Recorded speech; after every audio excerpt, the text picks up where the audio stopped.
Dalam memutuskan mata rantai penyebaran dan penularan wabah pandemi virus COVID-19 di wilayah Musirawas Utara atau Muratara, sejumlah petugas pelayanan publik mendapat prioritas untuk divaksin COVID-19, salah satunya adalah wartawan. Mengingat tugas seorang wartawan yang rentan akan terpapar virus COVID-19 karena harus bertemu dan sering bersentuhan langsung dengan banyak narasumber. Maka dari itulah, para wartawan yang bertugas di Muratara mendapatkan vaksin COVID-19 yang difasilitasi oleh pemerintah Kabupaten Muratara melalui Dinas Kesehatan.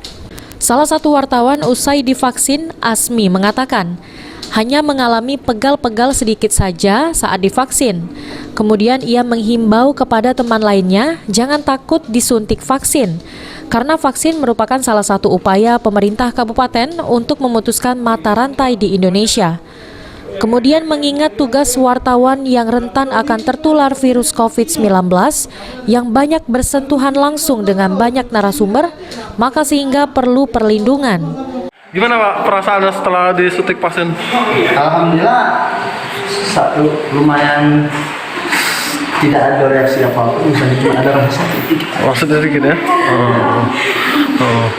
Dengan disuntik vaksin ini gimana itu apa untuk harapannya ke depan? Ya, harapannya bisa menjaga imun dan kekebalan tubuh sesuai anjuran pemerintah. Himbauannya untuk itu teman-teman selanjutnya? Himbauannya kepada teman-teman pers yang lain segera untuk vaksin, karena kita tidak bisa terduga dan tidak bisa disangka berkontak dengan siapa.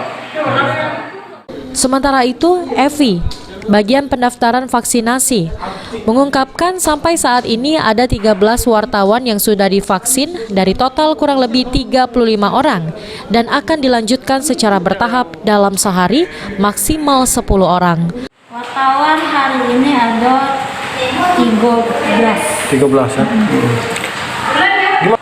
10 ya tadi? Baru 10. Jadi minimal 10 orang ya? 10. 10 ya?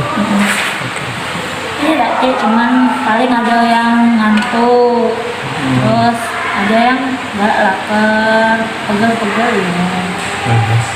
Tergantung imun tubuh masing-masing. Adi Arianza, PAL TV.